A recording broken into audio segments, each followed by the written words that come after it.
Hello, and welcome to the fourth episode of our Navixy podcast. Today, we're getting practical. We've got two perspectives on the same job, the person inside the cab with the trim tool and fuse taps, and the engineer in the office provisioning hardware, watching heartbeats and chasing false alerts. Together, we'll dig into the messy realities of installs, laws, quirks, tech limits, and what it costs weeks if you don't get it right. Joining us are Tanner and George.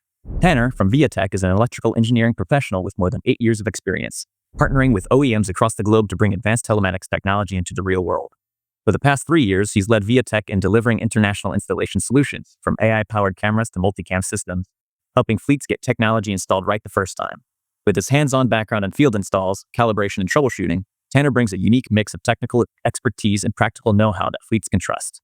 And George, who works at the intersection of technology and client success, with a background in sales, video telematics, and GPS solutions, he helps fleets adopt dash cam and tracking technology that improves safety, reduces liability, and drives cost savings. His people-first approach makes complex telematics simple for fleet managers to understand and implement. Drawing on his experience in performance coaching and account management, George ensures every deployment is smooth, making sure installations are done right the first time without repeat technician visits. Let's start simple. You've got a camera in your hand and a truck in front of you. What's the first thing you looked at to make sure the placement is both legal and gives the AI a clean view? For you, Tanner, are there certain makes or models that are always problem children when it comes to camera placement? Absolutely. The very well-known ones are Volvos and some models of Freightliners. Really taking into account the FMCSA and DOT guidelines, we make sure that we have those standards going into it, and then the technician can make a decision based off of those. And if approval is needed by the customer, we can definitely get that. So we make sure all are within FMCSA and DOT guidelines. All right, yeah. And I believe you mentioned previously that you always have a checklist. I don't think you called it a checklist. It's like a sticker standard sheet that we give to the driver that also certifies that their installation is within those guidelines. It kind of gives the parameters and then lays out why it meets FMCSA, DOT guidelines. We've provided that to food companies in the past. So if they were to get pulled over and there's any questions, they can handle it on site. Yeah, just show the paperwork and everything and be Right. like, yeah, we're legal. Yeah. We've had it happen a few times where they're calling us saying, hey, we don't know what they're asking us. And, that's where we came up with providing that guideline sheet. We compile both FMCSA, DOT guidelines and make sure that everything's legal. And then unless they have an FMCSA exemption, but that's where it gets complicated.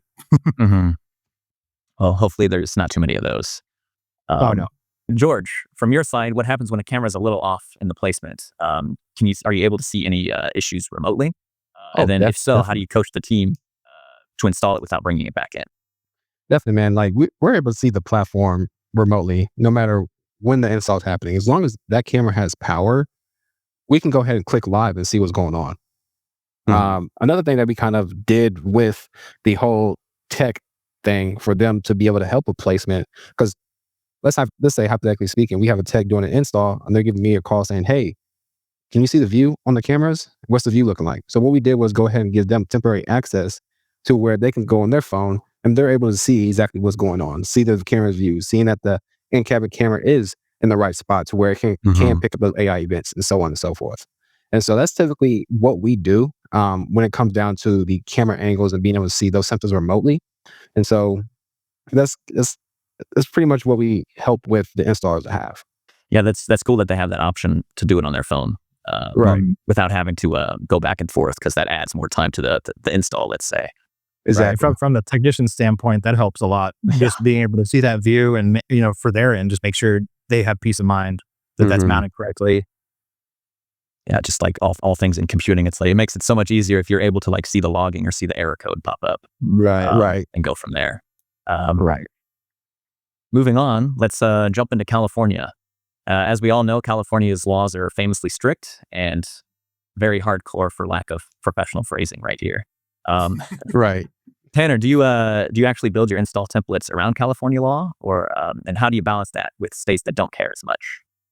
We do, and that's we actually base our installation guidelines off of California standards. That way, if they're, let's say they're starting in California, now the vehicle gets moved to Nevada, we know it's standardized, and vice versa. If it's starting in Nevada and a fleet moves the vehicle over to California, we know it's up to par with there as well. If it's up to California's DOT standards there, it's up to anybody's par, honestly. Right. They're the 100%. strictest, like you said, and that as long as we can adhere to California law, we are good to go. Mm-hmm. Yeah, just good across the whole country, pretty much, right? Yeah. Oh yeah. Really, the world, because they are the strictest. I mean, we've done installs in multiple countries, and California beats it. Yeah, just make it a standard so you don't have to think about it. Right. Yeah. Same guidelines, same measurements, everything. Mm-hmm. George, I imagine you also feel the effects of this. Do you think state or country-based profiles, such as automatically disabling cabin audio on California trucks, make sense? Or does that cause problems on your end? So that's a really good question, because we actually send our cameras out with the audio disabled from the get-go. To be quite frank with you, man, we don't want to hear about, the drivers talking and fighting with their baby mamas and stuff like that. We want to make sure that at the end of the day, they still have their privacy, and in hopes that they actually have their back, which is the in-cabin camera, in case anything happens. So whenever they do obviously want audio, such as like the NEMT space, right? Sometimes they're, transferring, patients that you need audio on. And all they have to do with HD Fleet is typically just submit a support ticket, and that's directly through our platform. Unlike a lot of the other companies, you got to call in, do all this other stuff. Not saying that's bad and that the customer service is bad at all, but with us, it's just an easy click of a button, type in, hey, I want audio, boom, it's on the next hour. And so when it comes down to the laws and things like that in California, it's not a big deal to us. It's super overcomable as far as those things goes. All right, cool. Yeah, it's good to know that we all know about California. Yeah. And then slightly related still to California, let's talk about trust. Some states do need all-party consent for the audio. Others have biometric privacy laws. And in the UK, you've got to do data protection impact assessments. So when you're installing in high-risk places, do you disable audio, skip face analytics, tighten retention, or just ask for explicit consent, like having the driver sign it, let's say? And what's the best way to message this so that way the drivers don't think they're being spied on? Well, I'll take that last part for sure. The biggest thing that we found, because we've been on site, we've met all the drivers, that's who we deal with every day. Not so much the people scheduling it or the people making decisions. The drivers are the ones who sit in front of this thing or sit behind it really every day. And the best approach that we found is just transparency. Letting the drivers know this isn't a spying device. This is a safety device. This is to help you, not just the company. Because if you get in a wreck and there's a false blame, that's saved a lot of people's jobs and even lives, just having that camera in there. It's proven to be a lot more of a help to the drivers than a fault, because nobody has time to go on and watch you pick your nose, do whatever you're doing. They're looking, they're only going to look at the alerts for the most part, and they're just going to make sure everybody's driving safe, everybody's safe on the road. That's, again, transparency is key. If you have transparency with your drivers, usually they're about pretty much on board. Yeah, right. I have my own dash cam, but I have the audio off. Not for any legal reasons, but just because I don't want them hearing me belting any songs. And I have noticed just across the OEM board, just it's a lot of people are coming standardized with the audio turned off for the most part, and I think they're making the decision later on whether or not they want to go with audio or not. I've been seeing that about the last probably year and a half. That's been a lot more common, just coming standard with the audio off, and then they'll turn it on after the fact. Once the drivers are used to it, and that's another part of the transparency side of things. Letting them know ahead of time what's on, what's off, what it can do, what it can't do. That's very important to the drivers. Yeah, right. And all this being communicated really helps. 100%. Jumping into the actual installation, it's my understanding that wiring can get pretty complicated. For myself, I would rather not deal with all the cabling in my own vehicle. And so when you're doing this, you can get it wrong, and let's say the truck won't start on Monday morning. So Tanner, what's your playbook to make sure the install doesn't end up draining the battery? So biggest thing for draining the battery is the most common thing that we've seen. I've worked across several quality control groups is incorrect wiring. That's really what it comes down to, because most of the time it's a ignition wire that was hooked up to a constant wire. So the device is always on if it's draining the battery. OEMs have about an average from a 5 milliamp to a 50 milliamp draw. And even at a 50 milliamp draw, it's going to take 24 to 50 days, depending on battery health, to drain that battery fully. So as long as it's installed correctly, there shouldn't be that much of a drain. Unless you just have your vehicle sitting for a month at a time, which I know some companies that do that, but that's a whole other set of issues. Right. But that's what it comes down to is, incorrect wiring or yeah, I would say that's why. Mm-hmm. Yeah, it's my understanding that in general you shouldn't even let your just day-to-day car sit for months at a time. No, Yeah, which I'll be honest, I have one sitting in my driveway that I've just we use one car. So we have two like new-ish vehicles sitting in the front, and I keep having to jump it. Yeah, it Right. happens. And Yeah. I ended up getting one of those portable jumpers. Yeah. And we actually have all of our techs carry those too. Those are Yeah. fantastic. Very useful. Yes. 100%. Now, trying to start a giant truck, you need a pretty big battery. Mhm. Yeah, Pretty That's a big different jump. story, Yeah. So George, can you see from the data if a truck's battery is being drained by the install on the cloud side? And do you ask for photo proof before activation on your end? So, of course, like on our platform, we're able to pull in, certain data such as battery voltage and odometer readings and things like that. And so whenever the technician plugs in the camera, we're able to see exactly what the battery is sitting at. So one of the reasons why I, typically use Via-Teck for my installs is because they take pictures of all their installs before and after. And so whenever they're done with their installs, I'll go back in, look at the platform, say, oh no, truck 4 looks like it's coming down in voltage as far as the battery power and things like that. And so we don't technically ask for pictures. Via-Teck just automatically sends it to us, so that way we know exactly what's going on. But definitely, to answer your question, we can see the battery voltage on our platform at all times. All right, good information to know. Yeah. There's a lot of installation companies that provide installation photos. A lot of what you're wanting to see, like on the ground, if you're wanting to see how much power is this pulling, how much power is that pulling, that's something that any installation company can get from the techs, and we can get that back to the customer as well. That's another thing that we've had to do from time to time. Is in the past they had issues with power draw, or if they had issues with batteries dying. Well, let's see what we can do to kind of give them an idea of what's going on. And I will say, more often than not, a truck sitting there for 72 days without being started. Right. More often than not. Mm-hmm. Yeah. So do you have that recommendation that they run them anyway? Yeah. We've there's one company that we actually just finished another round of installs with. For us to we've gone back out to help them out quite a bit, and but it comes down to starting the vehicle. So now I think they're starting them weekly and letting them run, I think 4 or 5 hours, and that typically just charges the battery right back up. Cool. Yeah, good to Keeps know. things running. Yeah, I would imagine it's even worse in the winter in some places. Definitely. No, if you're in Anchorage, Alaska, it's a different story. Yeah. You're probably starting that thing every 3 or 4 days, but yeah, last time I was up there was -20. So it gets Wow. Yeah, it's a bit chilly. Yeah. Yeah. Block warmers on every vehicle. hmm Yeah, like maybe a heated blanket or something even could work, right? Yeah. You need that. It's been tried. Yeah. Yeah. Even I think one time we had to actually put a propane heater under, or kind of facing up towards the truck to get it to start one time. That cold, huh? Yeah. Oh yeah. It gets super cold. In Fairbanks, last time I was in Fairbanks, it was -35. I mean, the battery has a tough time up there. Yeah. Even if you have heaters on it, it's going to have a tough time.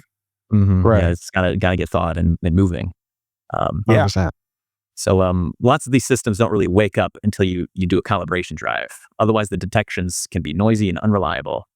Tanner, are you able to prep so the customer's first trip actually doubles as calibration instead of wasted downtime?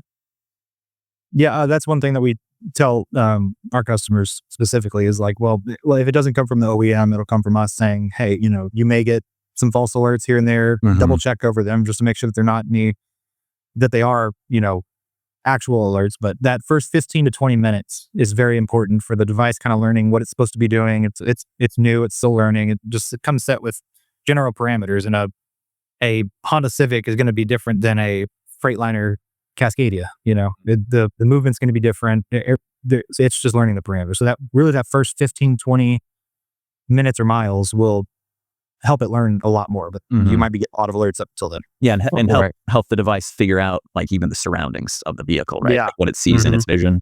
Yep. Yeah, Yep. because it has to see the vehicle turn. It has to see the vehicle merge. Let it know kind of where, if it has like the ADAS system in it, the lane departure, it takes a little bit to figure that out. Definitely overall across OEMs, I've seen it perfect itself within a day or two. So it's pretty fast. Okay. And then George, what do you do when calibration fails? Can you handle that remotely, or does that mean another site visit? No, we do not have to go to the site. that is just a headache. So one thing is at HD Fleet, our development team is absolutely phenomenal.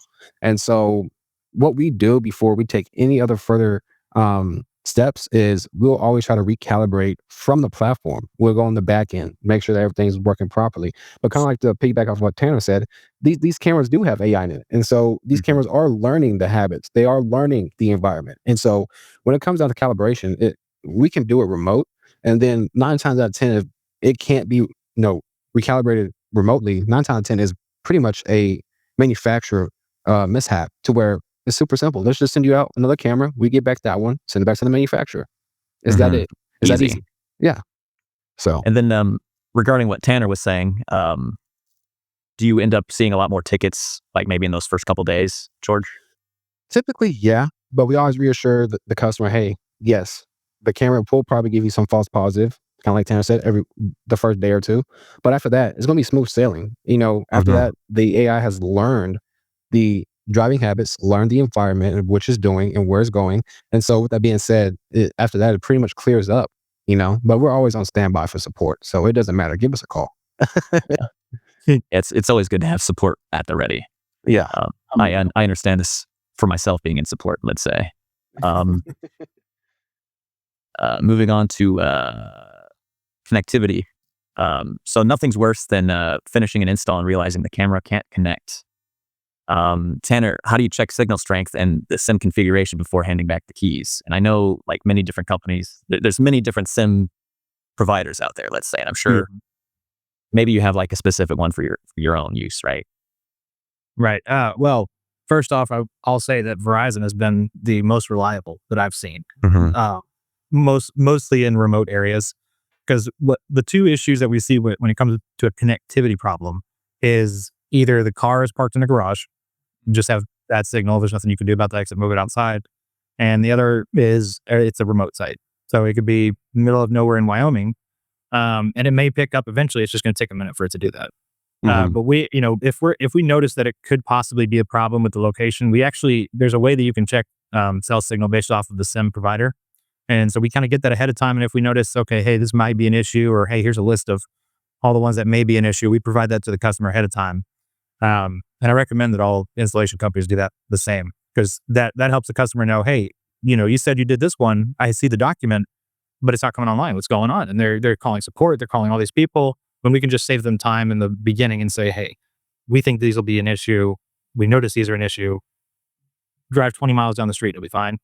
But we're sitting in this field an hour away from civilization, and Alaska, Wyoming, wherever there's a lot of gaps in the cellular network. That's typically what we tell them up front. We do that testing beforehand. Yeah, and sometimes it's hard to get that point across that it might not be online every waking moment because of rural cell service. Well, it's just like your cell phone. I mean, you're driving through, and if you've ever done a road trip, you're going to lose some cell signal. It's just the same thing. If you have a truck going from California to Texas, it's pretty populated, but you're going to hit a gap somewhere in Utah. A lot of desert out there. Yeah, 100%. There's a lot of nothing out there.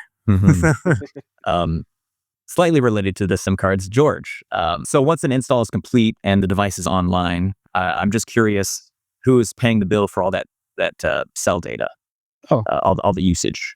Oh, yeah. So, I mean, we have an unlimited plan here at HD Fleet. So we typically, for one, every company is going to have that incorporated with their monthly, no matter what. Now, some of them are saying, hey, you have to pay Verizon, AT&T, T-Mobile separately. With us, we have it already incorporated with the bill. So if you want to view live, for an hour and 2 hours a month, like, you can do that. It's not a big deal. Now, if you want to download video, obviously that does take more data as well. And you can download as many as you want. So it's not really a cap on our end. We also don't charge the customer for doing excessive downloads or excessive live video. This is yours to play with. You want to make sure you get these videos. You want to make sure your drivers are driving safely. So we're not going to ding you for that stuff. So to answer your question, we will, majority of the time, we take over all the over usage, if any. All right. It's understandable. And then to move on, George, when you're bringing a new vehicle online, what are the first things you check to make sure it's ready for the road? Well, first things first, we want to make sure that we're reading the odometer. Okay. Okay. If we can't read the odometer, there could be something going on.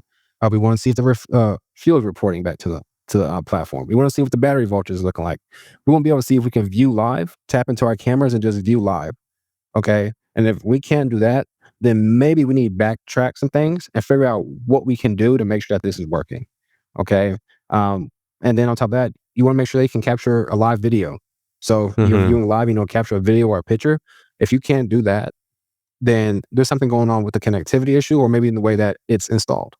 Okay. So those are the main checklists that we typically do when it comes down to an install. And so that way that the customer, whenever they get the platform in their hand, they have all their vehicles ready to get on the road. They're not going and running into these hiccups along the way. Is this actually a checklist, or do you just answer these things as they come up, let's say? No, so that's the main checklist from start to finish. Odometer reading, battery voltage, is a fuel reporting, camera view live. Those are the main things that we have as far as the checklist. And then moving on to ops downtime and scaling rollouts. Some fleets use in-house techs, others outsource to crews like Via-Teck here. When does it make sense to bring in third-party installers, and what's the biggest win that they deliver? This could be answered by either of you or both. Well, I would say for in-house mechanics or technicians, they can usually handle it pretty well. The issue with in-house is, you're taking them away from something to have them do these installs. So that's usually when we get a call that they realize, hey, this is taking about an hour per. This guy's working 10 hours a day, 7 days a week, just trying to get these done on site. Would you mind stepping in, helping out? Whereas we can get 5, 10, 20 guys get done in a few days. So that's typically where it helps in-house. Otherwise, if it's 2 or 3, it can definitely be done in-house. And then companies like Via-Teck also provide on-site training as well. So if companies they would like to do that in-house installation, we can come out. We most likely have somebody nearby that's internally certified, can get on site, train them for half a day, full day, even a week if need be, to make sure that they're doing things not only to our standards, but also the OEMs, so that there's no effect in the camera operations. Now, once it really makes sense to go with a company like Via-Teck for installations, is enterprise level installations. So a lot of our clients are either Fortune 500 fleets or similar, or even a little bit lower. But we have about like George said, we have 200 technicians within the U.S. spread across the U.S. They all travel. So if somebody says, hey, we would like 6,000 installs done within the, we don't know how to do it, we don't know what we need. Well, that's where we step in. We do all the project management. We show them how it can be done. And we did a 6,000 unit deployment within a month and a half. That's quick. So it's quick, and it's very efficient too. It's very nice. So I mean, we have the bandwidth to be able to do that, which is great. That's a blessing in itself. But we're able to. Instead of a company hiring 10 guys, trying to find training, it gets a lot more complicated when you just hire technicians direct. And you say, all right, here's the device, go across the country and install it on all of them. There's a lot that goes into that, a lot of nuances, a lot of variance, which is why you would go with someone like Via-Teck to handle the installations. Yeah, because it's your business. It's what we do. It's what we specialize in. And it's a lot better to say, hey, here's all of our vehicles, here's all of our equipment, make it happen. Yeah, instead of hiring a whole team, because now you need 10 technicians, 3 project managers, an account manager. It gets pretty complicated once you try and do it yourself. We stepped in a lot of more times than I can count probably, and said, hey, let us help you. Tell us what you need, we'll get you taken care of. Do you think a smaller business with maybe, I don't know, fleet of 50 vehicles would be would make good use of your services? Absolutely, because again, like I said, we have guys, we have technicians all across the U.S. and international as well. So if there's 50 vehicles in Brisbane, Australia, we have a technician there that can go up and get it taken care of within a week, versus pulling one of your mechanics and having them do installs here and there, a couple of days, spread out over a few weeks. You can get fully uniform pretty quickly if you have a technician dedicated to it. And that's kind of what that's what you get with a company like mine, as well as the warranties too. That's a big thing, is the warranty aspect of it. So we warranty all of our installs for 180 days. And that's for any installation defects or any issues with the installation specifically. Yeah, that's quite a long warranty, I think. Yeah. It's proven effective, and we make sure that everything is installed up to par. Obviously, there's nuances. That's our kind of our standard warranty, but that's it's proven pretty effective. We've had very few go backs, so that helps a lot. And I guess in that same vein as warranties and guarantees and everything, pre-kitting and photo verification can save tons of rework. George, what signs or proof points tell you an install is solid and won't cause issues in the first week? Okay, yeah, no, that's a good question. Got to make sure, obviously, the signal's right. Okay, because if the signals are right, the AI could possibly be sending out false reports. It could be fumbling things that it should have, caught, things like that. But most importantly, though, we know that a install is pretty much bulletproof if there's no fault codes that's shooting up on the dashboard. So as long as they don't have a Christmas tree, okay, then obviously something's working correctly. All right. Now, if something like that happens in the first 72 hours, then obviously there's something going on with maybe the install, or maybe just the camera that's faulty. Okay. But we also want to make sure that the power is staying stable as well. Okay. The power to the camera is stable because our platform will let us know that, hey, it's not getting enough power to power up the camera. It's not getting X, Y, and Z. Okay. So that's one of the things that I typically check on and HD Fleet as a whole. All right. So there's enough information that you receive on your end to know when something's wrong, right? Oh, yeah. 100%. 100%. Okay. And then also regarding things that could go wrong, that moving on to the next topic of legalities, let's say. So let's say a driver gets in trouble with the law, whether they did it or not. Courts don't just want the footage. They want proof that the video is authentic, timestamped, and tamper-proof. Otherwise, it just might not hold up in the court of law. Tanner, are there any steps that you take during the install, such as time sync, tamper seals, or anything to prove the footage hasn't been touched?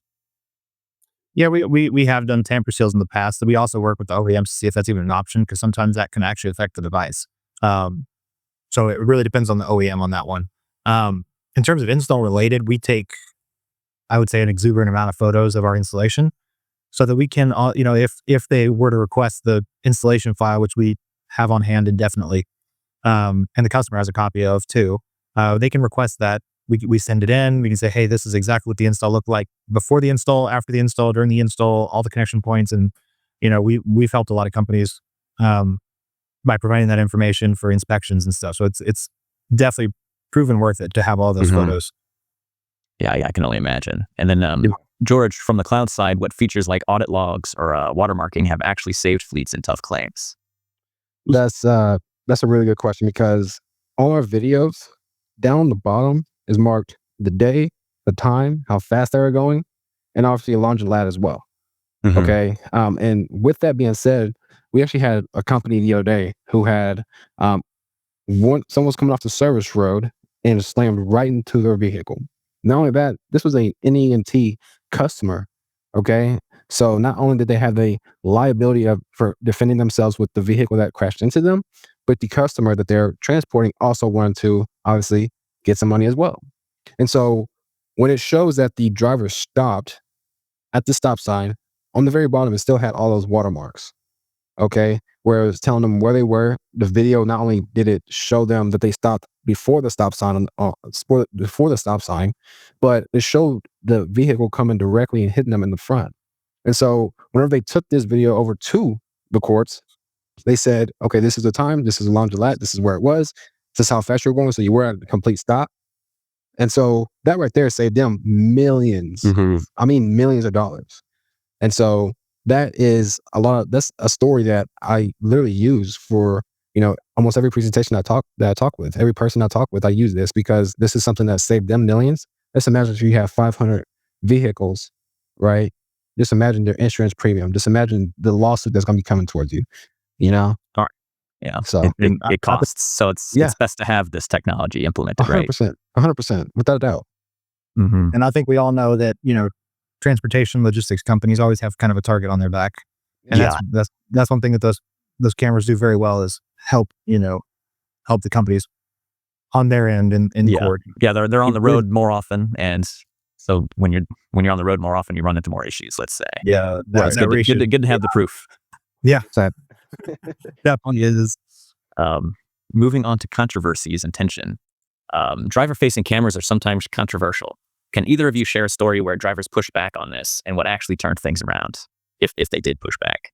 I mean, every once in a while, you're going to have some drivers that just absolutely won't want it in there. And a lot of that can be, again, like I said earlier, with the transparency, that helps a lot. I mean, I would say 99.5%, if you just have a conversation. Now, this is with the technicians, they're not instructed to give any capabilities of what the company has in their vehicle. So they could say, okay, yes, this is a camera. What's turned on and what's turned off is, that's up to your organization. But one thing that we can help with is assist the company in coaching the drivers into why it's a great idea to have the camera in there. Like I said, we provide those safety sheets and everything. We can help you kind of coach your drivers into understanding why it's in there. It's helping the company, it's helping the driver. It really, once you have that transparency with your drivers, that's where everything starts to open up and they go, okay, yeah, I could see that. And I will say, every once in a while, we have it to where there's a few people that are pushing back on the cameras. And during the installation process, if it's a longer process, 2-month installation process where it's a big fleet across the country, someone happens to get into a wreck or something, or an event happens basically, and they are able to see that and go, okay, well, here's something that actually saved us here. This saved the driver. Otherwise he could have gotten blamed for this and lost his job. That it's happened a few times where that happens during the installation process, and that's been our biggest go-to. So having that, some sort of documentation or even example photos, videos, things like that, just showing the drivers how it can help them, has been a massive help. Yeah, I would bet. I've ran into a lot of privacy concerned individuals, and it gets complicated. It does, and that I would say more often than not, that transparency helps. But there's some that you can't really talk off that ledge, and that's okay. It just happens. Yeah. And then more so regarding installs, the marketing team might say installs take an hour. However, reality says airbags, on-fuse logic, and heat can turn it into 3 hours. What shortcuts should never be taken, even if it adds time? And what's the cheapest shortcut you've seen blow up later? Cheapest shortcut that I've seen is using Scotch locks. I'm not sure if you're familiar with those T-tap Scotch locks. We've seen them cause what we call thermal events in the industry, and we don't like to see those. That's a big shortcut that, instead of cutting the wire, stripping it back, butt connector, heat shrink, or insulated, non-insulated, that's the proper way to do it. You can also do soldering, things like that. But I would say that's the biggest thing that we've seen where that actually causes the either the device to fail, or a thermal event, or an electrical issue. That's a really good question. I like that. I would say that's about. So can you repeat? Yeah, I think that covers the question, right? That covers it. But it's related back to earlier how we talked about wiring in general. So really the wiring is important. 100%. Yeah. Definitely. Have you seen any shortcuts like that on your end, George?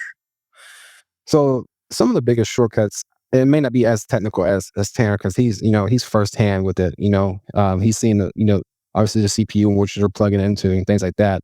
The things that I've experienced is just some technicians are just lazy.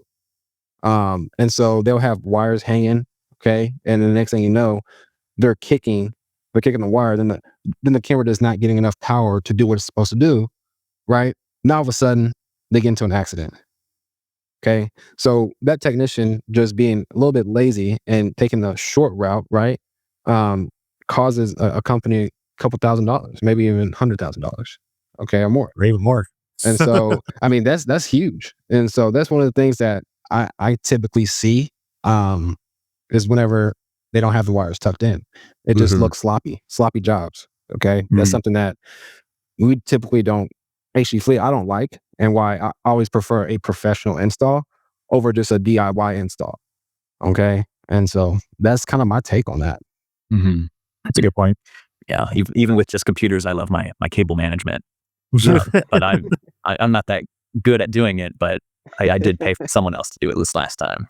Right. Did you some custom channels made over there, Kenneth? Oh yeah.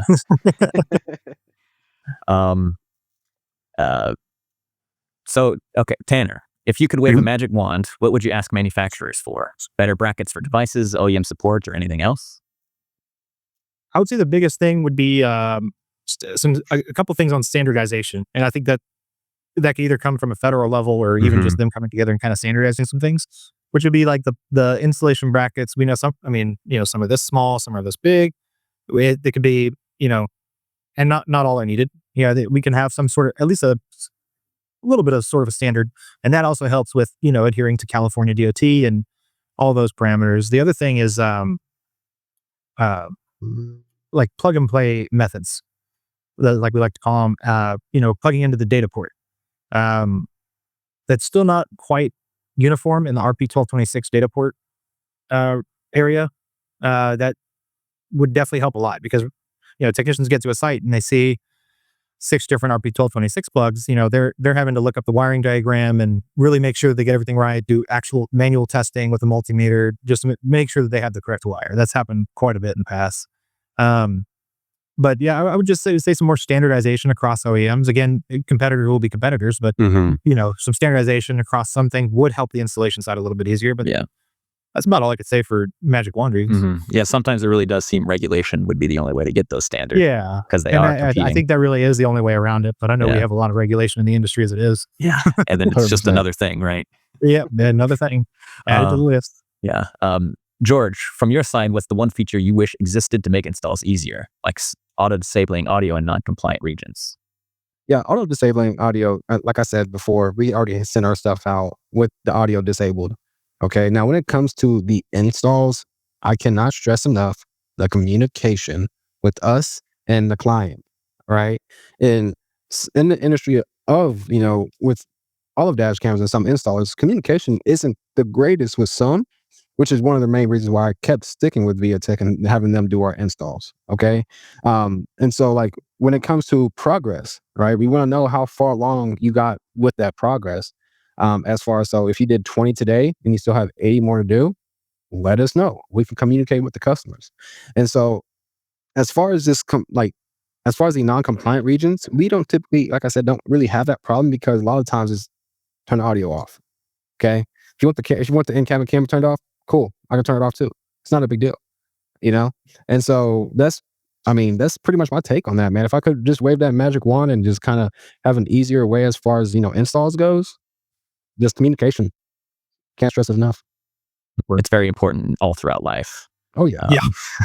Some people I don't would have say very good communication skills, So Yeah, especially when we deal with people day to day, you got to have it. you got Oh, yeah. All right. So if you're a Navixy partner, installs are where the rubber really meets the road. It's where a field crew like Via-Teck and a cloud team like HD Fleet can make or break your investment from day one. Done right, you get reliable evidence, fewer false positives, and vehicles back on the road faster. And as video telematics evolves, the line between safety, compliance, and trust will only get sharper. The folks who master that balance will be the ones shaping fleets of the future. Thank you for your time today, everyone, and please be sure to like and subscribe.